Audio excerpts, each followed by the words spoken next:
A'udzubillahi minasyaitonirrajim. Bismillahirrahmanirrahim. Assalamualaikum warahmatullahi wabarakatuh.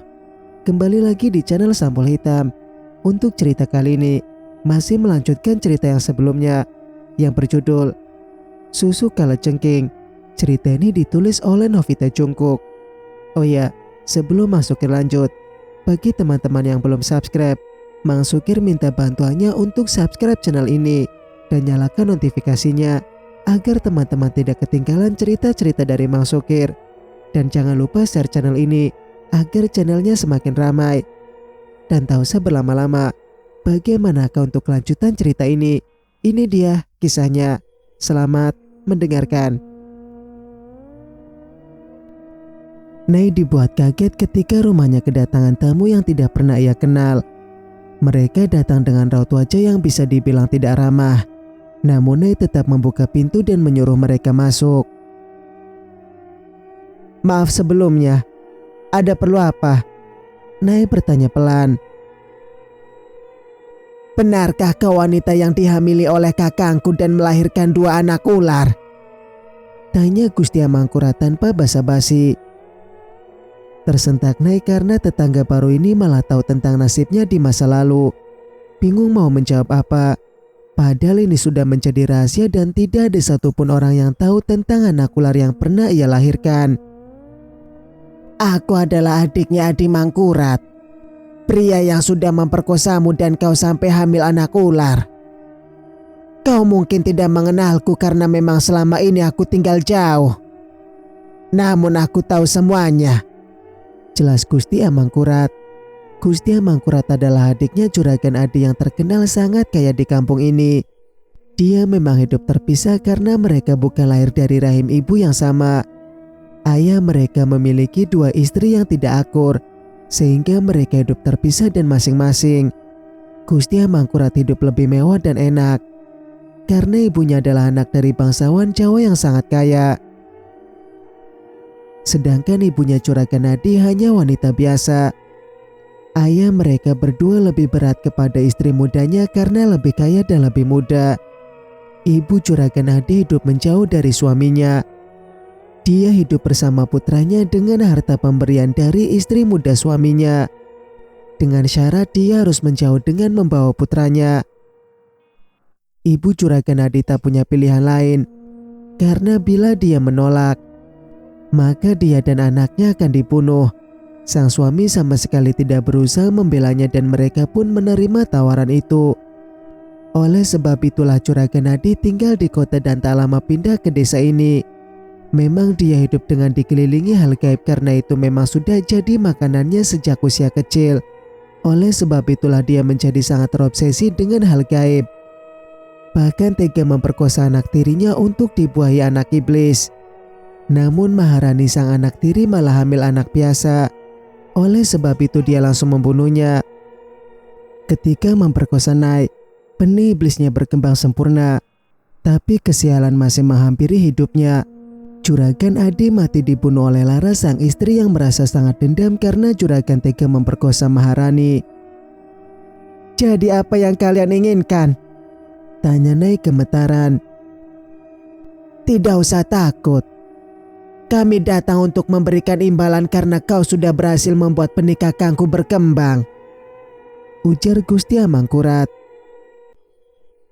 "Aku tidak mengerti dengan pembicaraan ini, dan aku juga tidak butuh imbalan apapun. Namun tolong jangan usik anakku. Kasihanilah mereka," Nay berkata panik. "Kau mengakuinya sebagai anak sekarang, padahal ibumu dibunuh oleh gadis itu," seringai Gusti Amangkurat. "Purnama, dia punya nama," sergah Nay. "Tidak peduli siapapun namanya. Yang pasti dia adalah keponakanku yang sangat pintar."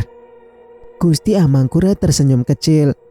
Bodyguard Gusti Amangkurat menaruh uang 1 gepok besar yang mungkin saja jumlahnya ratusan juta. Nay tidak mengerti dengan kelakuan orang-orang ini. "Anggap saja ini sebagai ganti rugi pada tubuhmu yang sudah dipaksa untuk mengandung keponakanku. Mulai saat ini mereka bukanlah anakmu lagi, Gusti berkata sambil melangkah pergi. Nyai segera berdiri dan mengangkat kepokan uang tersebut. Dia melemparkannya ke arah mobilnya Gusti Amangkurat. Nyai tidak terima karena disuruh menganggap kedua anak itu bukan anaknya lagi. Sampai kapanpun mereka adalah anak-anaknya. Sudah cukup di masa lalu dia membuang dua bocah itu dan mereka dirawat oleh Ibu Laras. Bahkan sampai sekarang pun Arya dan Purnama masih bersikap dingin kepadanya. Apa jadinya bila nanti mereka sampai tahu bahwa Nyai mengambil uang dari orang yang menyuruhnya melupakan Purnama dan Arya? Maka bertambah buruklah hubungan ibu dan anak ini. Singkat cerita, di tempat lain, jika kemarin walaupun kurus kering dan pucat, namun mata memandang Sari masih terlihat cantik dan menawan. Namun hari ini mereka melihatnya biasa saja. Bahkan Bu Mima terisak-isak melihat keadaan anaknya yang semakin hari semakin parah saja. Ye Jin sudah berhasil membuang jin dari Bu Kiki. Dukun wanita itu berjuang mati-matian untuk membuang jin tersebut. Karena jin itu menolak untuk meninggalkan inang yang sudah dipilihnya. Karena terlibat pertengkaran yang sangat sengit, Ye Jin beberapa kali terpental pada dinding dengan sangat kerasnya. Bahkan Ye Jin harus pulang dengan dada tertusuk kayu yang sangat runcing. Beruntungnya jin itu bisa dikalahkan dengan bantuan bara. Rencana untuk mendatangi rumah anak Juragan Adi pun terpaksa diurungkan. Karena kondisi Ye Jin yang kritis dan harus segera dilarikan ke rumah sakit sebelum kehabisan darah. Namun berita itu sudah diketahui oleh Purnama karena ada dua sumber beritanya yang sangat update. Nanti malam adalah malam Jumat, Bu. Tolong bersihkan kamar ini, pinta Sari dengan suara lemah. Apa maksudmu, Nak? Apa kau masih ingin melakukan ritual? Heran Bu Mima. Kakang Kolopati akan datang ke sini. Dia masih akan terus menggauliku, ujar Sari. Itu berbahaya untuk tubuhmu, Sar. Apalagi alat vitalmu sudah seperti ini, pekik Bu Mima. Dia bukan suami yang bisa ditolak, Bu. Aku akan tetap melayani walau sudah menolak, ucap Sari sambil menangis. Kolopati akan datang untuk menggauli istrinya walau dalam keadaan sakit seperti itu. Sari sudah membayangkan nasibnya di keesokan harinya. Pasti darah ini semakin deras dan banyak yang keluar dari apemnya. Dan rasanya sangat menyakitkan. Memang benar saja, ketika malam sudah menunjukkan pukul 12 malam, Bu Mima menutup mulutnya agar tidak menimbulkan suara. Dia mendengarkan desahan bercampur dengan suara rintihan yang sangat memilukan telinga. Sari serasa akan mati menahan sakit pada apemnya yang sedang dipompa dengan brutal oleh suami gaibnya. Bahkan dia terhentak-hentak dengan begitu kerasnya. Kolopati tetap mendesakkan akan menikmati apem istrinya yang sudah membengkak sebesar kelapa tersebut. Seakan nyawanya hanya tinggal di tenggorokan lagi. Padahal sebelum sakit begini, Sari begitu menikmati pergumulan dengan Kolopati yang memang sangat bisa memuaskan nafsunya. Singkat cerita, di tempat lain, Purnama menatap tamunya yang sangat tidak ia sukai. Karena dia adalah tipe orang yang memang tidak gampang menyukai orang lain. Apalagi sifat tamunya yang terlihat arogan. Bahkan cara duduk Nuro Ayu Melati saja sudah membuatnya enak. Zidan masih bisa beramah tamah walaupun tamu ini berulang kali mengabaikan pertanyaan darinya. Suasana di ruangan ini mendadak senyap karena Zidan tak lagi mengajak ngobrol. Sebab sang tamu terus menatap istrinya yang juga menatap si tamu dengan pandangan tajam menusuk. Seketika Zidan sadar bahwa ada sesuatu yang tidak beres pada tamunya. Terlebih Purnama menunjukkan gelagat yang tidak bagus. Maka Zidan pun memilih diam. Lagi pula sejak tadi pertanyaannya hanya dibalas dengan senyuman atau anggukan kepala saja. Sepertinya kau sudah bisa melihatkan Purnama. Kami memang sanak saudaramu. Maaf kami baru datang setelah sekian lama. Gusti Amangkurat membuka suara. Lalu kenapa? Gusti Amangkurat agak kaget karena respon keponakannya ini sangat di luar dugaan. Sama sekali tidak ada raut kaget ataupun senang di wajah yang cantik namun menyimpan kegelapan itu.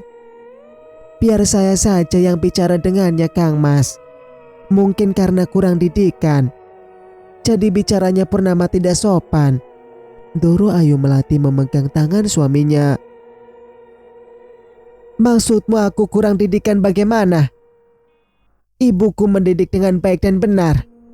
Soal aku tidak sopan itu adalah hobiku. Sengit Purnama. Memangnya ada ya hobi tidak sopan? Maharani berbisik pada Nilam. Adakan saja. Maklumlah ular kalau sedang stres akibat menyusui 3 bayi. Jawab Nilam. Kok 3 bayi? Kan anak Purnama cuma 2. Heran Maharani. Kau pikir bapaknya itu tidak menyusu juga? Cetus Nilam. Tiba-tiba saja muka Purnama pias karena mendengarkan obrolan 2 peliharanya itu. Namun dia berusaha tetap tenang karena sedang ada tamu ini. Bibi tahu bahwa kamu marah dengan Adi.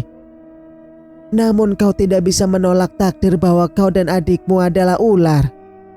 Ucap Doro Ayu Melati. Awalnya aku memang tidak bisa menerima bahwa diriku adalah manusia ular. Bahkan aku juga menebar kejahatan. Tapi buku membuat aku sadar dan bisa menerima hidup ini. Jawab Purnama. Kau tidak boleh selamanya menjadi manusia, Purnama. Terlebih Arya yang sudah menjadi manusia seutuhnya. Kalian adalah keturunan iblis yang harus meneruskan terah keluarga. Gusti Amangkurat agak meninggi. Maksudmu aku harus menjadi ular dan mencari uang untukmu? Purnama memicing sinis. Gusti Amangkurat terkejut karena Purnama mengetahui niatnya. Dia memang ingin menggunakan Purnama untuk memperlancar bisnisnya yang sedang macet di ambang kehancuran. Karena darah iblis yang mengalir dalam tubuh Purnama sangatlah kuat.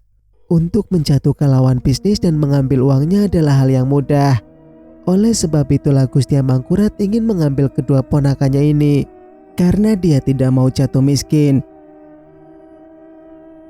Aku peringatkan pada Amangkurat. Orang yang membuatku ada di dunia ini saja aku bisa tidak peduli. Apalagi cuma sampah semacammu. Pergilah selagi aku masih bersikap baik. Usir Purnama berdiri. Kau sangat keras kepala. Tidak sadar diri bahwa kau hanyalah siluman yang dibuang oleh ibu kandung sendiri. Sinis Doro Ayu Melati. Wanita yang memakai kebaya merah dan juga jarik berwarna garis merah itu menabrak dinding dengan kerasnya. Gusti Amangkurat tidak ada respon mau menolong. Dia tersenyum miring sambil menatap Purnama yang baru saja menukai dagu Doro Ayu Melati dan membuatnya tercengkang. Kenapa kau begitu membenci ayahmu? Sedangkan kau saja masih sama seperti dia. Ujar Gusti Amangkurat dan segera pergi meninggalkan rumah Purnama. Purnama mendadak pucat karena dikatakan sifatnya sama seperti sang ayah. Dia tidak mau sedikit pun sama dengan pria jahanam itu.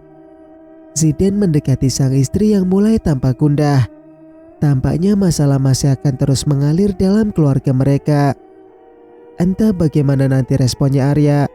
Pria itu belum tahu bahwa tetangga yang baru pindah itu masih memiliki ikatan keluarga dengan mereka berdua.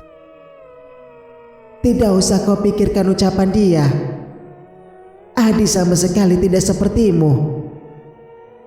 Si brengsek itu tak pernah kelepasan menjaga emosi dan tutur katanya selalu lembut. Sehingga orang percaya bahwa dia pria baik. Ujar Maharani. Benarkah? Apa aku memang tidak sama dengannya? Purnama menatap sang kakak. Tentu saja. Kau selalu meledak-ledak bila bicara dan kau juga tak pernah bermuka dua, tegas Maharani. Ada sedikit ketenangan di hati Purnama karena dia tidak sama dengan ayahnya. Dia tak akan sudi bila disamakan dengan pria yang amat dibencinya. Pria yang membuat dia terlahir menjadi siluman, dan pria yang tega memperkosa anak tirinya. Sementara di tempat lain, Bumima menjerit keras ketika melihat Sari kini merangkak di langit-langit rumah dengan gaya terbalik. Untungnya dia memakai pampers sehingga darah tidak berceceran di lantai rumah.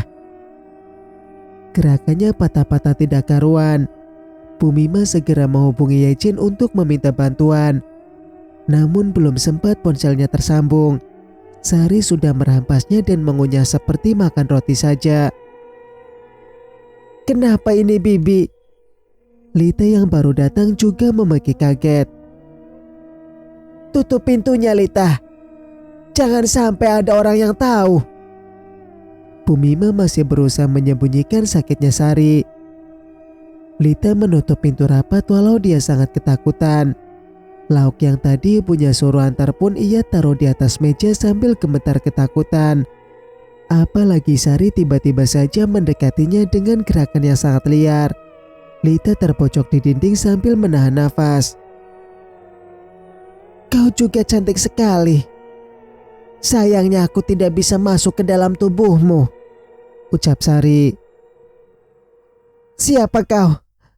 Tolong jangan ganggu kami, rintih Lita. Aku adalah jin yang dibuang dari tubuh wanita ini. Apa kau mau menerimaku? Aku bisa memberikanmu kecantikan yang tiada tanding, pucuk Sari yang ternyata dirasuki oleh jinnya Bu Kiki. Jin Bu Kiki sedang mencari inang baru karena sudah dibuang dari tubuh Sari. Dia tidak bisa asal masuk ke dalam tubuh orang. Jin ini mencari wanita yang tidak puas dengan wajahnya dan iri melihat kecantikan orang lain. Dulu Sari iri melihat Nisa dan Purnama yang jauh lebih cantik dari dirinya. Oleh sebab itu dia dengan mudah masuk ke dalam tubuh Sari.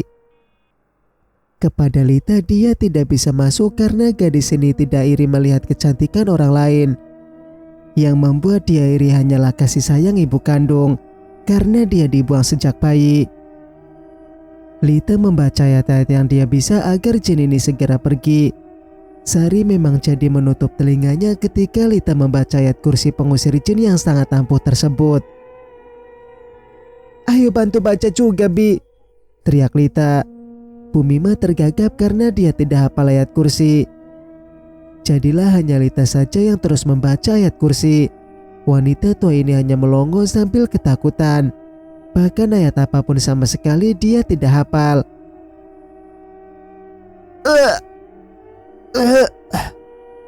Jin itu keluar lewat muntahan Sari yang berwarna merah darah.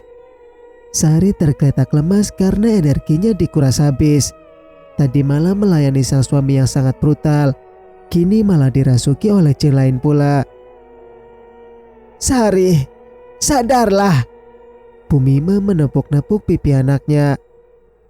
Benar kata Bapak Bi, sebaiknya dia dibawa ke rumahnya Habib Amir saja, ucap Lita. Apa maksudmu? Kau mau semua orang jadi tahu bahwa Sari punya penyakit seperti ini? Geram Bumima. Habib Amir tidak mungkin mengatakannya pada semua orang. Bila Bibi meminta untuk dirahasiakan, ujar Lita. Halah, percaya sekali dengan mulut orang soalim itu. Paling nanti juga sibuk mengatakannya pada semua orang. Bumima malah menghina Habib. Ya sudah kalau tidak mau. Anakmu juga kau yang menderita. Cetus Lita segera pergi.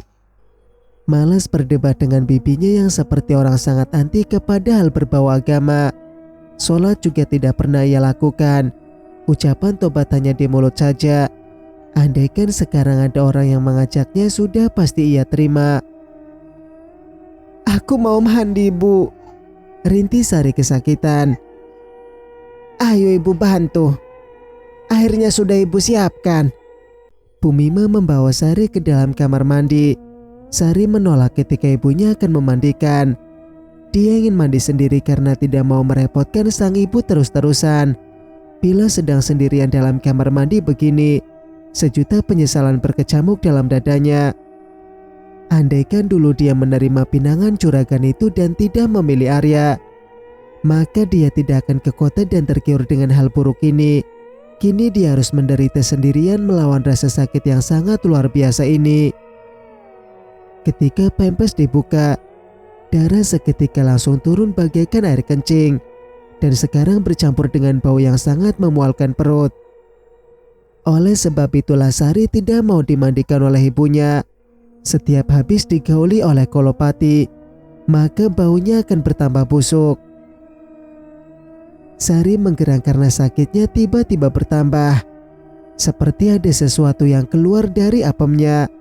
Tangan Sari merogoh pada apem yang ukurannya sangat besar itu, mencoba untuk menariknya perlahan-lahan. Sakitnya. Air mata Sari meluncur begitu saja karena menahan sakit ini. Kenapa, Sar? Mau ibu bantu ndak, nak? Bu Mima masih menunggu di luar kamar mandi. Ada sesuatu yang ingin keluar, Bu, saut Sari lemah. Bu Mima mengira bahwa Sari akan melahirkan. Dia bergegas masuk dan melihat Sari yang berdarah banyak membasahi lantai kamar mandi. Segera ia hidupkan air agar darahnya hanyut terbawa oleh air. Ini bukan bayi rasanya, batin Bu Mima ketika memegang benda yang akan keluar dari apem anaknya. Sebisa mungkin ia tahan baunya yang sangat menyengat ini. Bu Mima perlahan menarik keluar dan Sari menggerang kesakitan, merasakan seakan rahimnya akan koyak bersama dengan isi perut lainnya. Astaga! Betapa kagetnya Bu Mima karena melihat kawat berduri yang sudah berkarat itu keluar dari apemnya Sari. Sekitar 1 meter panjangnya dan itu sungguh benda yang sangat nyata. Sakit sekali, Bu. Pekik Sari menggerung keras. Cepat Bu Mima membersihkan darah dan juga memandikan Sari. Dia gak takut bila Sari terus mengeluarkan teriakan yang lumayan kencang ini, karena Bu Mima tidak mau bila nanti ada tetangga yang mendengarnya. Tidak sadar bahwa memang ada 2 orang yang sedang menguping pembicaraan mereka di dalam kamar mandi. Ulfa dan Menis menempelkan telinga pada dinding kamar mandi. Sebenarnya dia sakit apa ya? Kok sampai histeris gitu? Heran Menis sangat penasaran. Bisa jadi melahirkan. Dia merantau ke kota dan tiba-tiba saja pulang kampung, bisik Ulfa. Masa iya sih? Pas dia datang itu kulihat perutnya kempes loh, Ul, ucap Menis tak percaya. Sari kan badannya memang langsing, bisa saja ditutupi. Ulfa masih ngeyel kalau Sari hamil. Menis yang tidak percaya karena saat baru datang dari kota, Sari memakai baju yang kurang bahan dan perutnya terlihat sangat rata, membuat ibu-ibu yang berlemak banyak menjadi iri ketika melihatnya. Lihatlah purnama yang sangat cantik itu, Fatma, bisik sebuah suara tanpa rupa. Apa kau tidak iri melihat kecantikannya? Dia sangat cantik. Suara tanpa rupa itu kembali berbisik. Fatma yang sedang fokus mencuci baju itu tersentak kaget. Tidak ada orang sama sekali di sebelahnya. Namun dia yakin bahwa memang ada suara orang yang berbisik barusan. Fatma berulang kali istighfar agar terhindar dari gangguan setan. Jin yang sedang mencari inang ini pun menggeram kesal karena tidak bisa juga mau masuk ke dalam tubuh gadis ini. Dia tidak pernah iri melihat kecantikan orang lain. Fatma hanya kadang merasa iri punya keluarga yang lengkap seperti orang lainnya, merasakan kasih sayang dari ayah dan juga ibu. Fatma, Purnama masuk ke dalam ruang mencuci. Iya, Mbak Pur. Fatma menoleh karena merasa namanya dipanggil. Ini ada gorengan bakwan. Tadi aku beli agak banyak. Purnama menaruh piring di atas meja. Terima kasih Mbak. Fatma senang karena sekarang Purnama tidak menjaga jarak darinya lagi. Purnama hanya mengangguk dan ikut melihat kantong baju yang belum dicuci. Tampaknya cucian mereka hari ini agak banyak. Masih ada beberapa kantong besar yang harus dikerjakan. Purnama pun ikut membantu karena anak-anaknya sedang bersama Zidan. Apa ini? Ya Allah, bau sekali. Pekik Purnama merasa mual. Baunya. Fatma juga agak kaget mencium bau ini. Dari siapa ini Fatma? Purnama menutup hidungnya. Fatma melihat kantong dan menemukan namanya. Dan ternyata itu dari Lita yang diantarkannya barusan. Kain-kain yang penuh dengan darah. Baunya juga sangat memualkan perut. Ini darah halangan bukan? Kenapa kamu terima? Ucap Purnama agak marah. Kan sudah dibuat itu di spanduk Mbak. Kalau kita tidak menerima barang dalam dan juga hal ini. Jadi saya kira mereka pun paham. Jawab Fatma. Purnama menggeram kesal karena keluarga itu terus saja mencari gara-gara dengannya. Memang tidak semua kain yang terkena darah. Hanya satu dan itu lumayan banyak darahnya. Singkat cerita, Arya tidak mau menatap ibunya yang tiba-tiba menghampiri dirinya. Dia mengantarkan baju milik Pak Lenino dan malah ketemu dengan Nai sang ibu kandung. Arya berusaha untuk ikhlas menerima apa yang sudah sang ibu lakukan kepadanya. Namun masih saja terasa berat di hati. Ibu cuma mau bilang sama kamu. Keluarga yang baru pindah itu mengincar kamu dan Purnama. Beritahu Nai. Iya, terima kasih sudah mengingatkanku. Jawab Arya tersenyum dan segera pergi. Nai tahu bahwa senyum putranya adalah hal yang palsu. Mungkin memang kesalahannya terlalu besar kepada dua anak yang sudah ia sia-siakan, sehingga susah bagi mereka untuk menerimanya kembali. Padahal Nai ingin sekali hubungan dengan kedua anaknya bisa dekat. Arya terus meluncur pulang sambil memikirkan ucapan Nai tentang keluarga baru itu. Kenapa pula mereka mengincar dia dan Purnama? Arya memang menyadari bahwa ada yang tidak beres pada keluarga baru itu. Sampai di rumah dia pun segera mengambil air dalam kulkas untuk menyegarkan tenggorokannya. Terlihat Purnama sedang berbicara dengan Fatma. Ada apa Kak? Arya mendekati mereka berdua. Ini ada yang menaruh kain yang terkena darah. Mana darahnya bau sekali, ujar Purnama. Kok gitu? Dari siapa ini? Arya memeriksa nama pemiliknya. Tertulis nama Lita di sana karena memang kantongnya para pelanggan sudah diberi nama agar tidak tertukar. Pelanggan laundry ini sudah banyak sehingga bisa saja tertukar bila tidak teliti dan hati-hati. Lita yang mana ini? Heran Arya karena merasa asing dengan nama itu. Sepupu mantan istrimu, ketus Purnama. Arya mendongak mendengar suara sengit kakaknya. Fatma segera menghubungi nomor ponselnya agar Lita segera datang dan mengambil kain yang penuh darah itu. Purnama saja berulang kali menutup hidung akibat bau amis bercampur dengan bau bangkai. Tidak seperti bau darah pada umumnya. Melihat kain yang penuh darah itu, Arya mendadak teringat ketika malam dia mengintip Bu Mima sedang mencuci pempesnya Sari. Darah yang ada di kain juga seperti ini. Maharani dan Nilam baru datang ketika mereka sedang berpikir. Sari itu memang sedang sakit, Ar. Aku sampai lupa mau memberitahumu. Padahal ini sangat penting, bisik Maharani. Sakit? Apa sakitnya ada hubungan dengan darah itu? Tanya Arya. Tentu saja. Apem dia mengeluarkan darah banyak dan kondisinya juga tidak baik-baik saja. Apemnya dia bengkak dengan ukuran yang sangat besar. Aku ngeri sekali melihatnya. Maharani bergidik ngeri. Itu akibat susuk yang dia pakai. Tampaknya Sari melanggar pantangan. Purnama berkata sambil memejamkan mata. tercenung Arya mendengar mantan istrinya sedang sakit parah.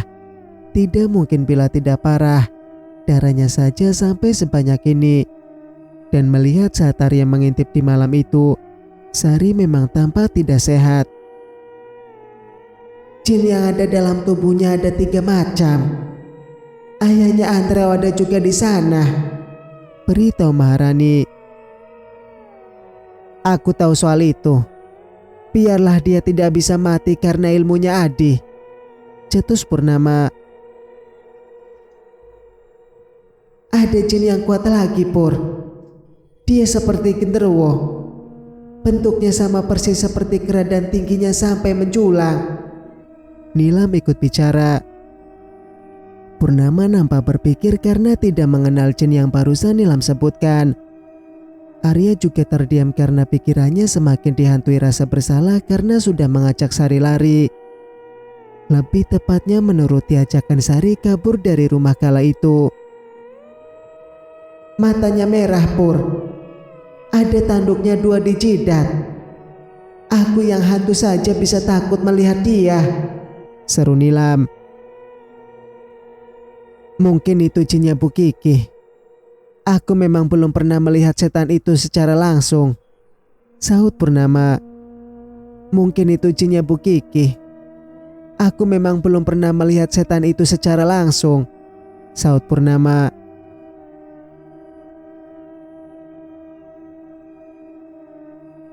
Bersambung, nantikan kelanjutan ceritanya di video berikutnya. Mas Sukir pamit. Wassalamualaikum warahmatullahi wabarakatuh.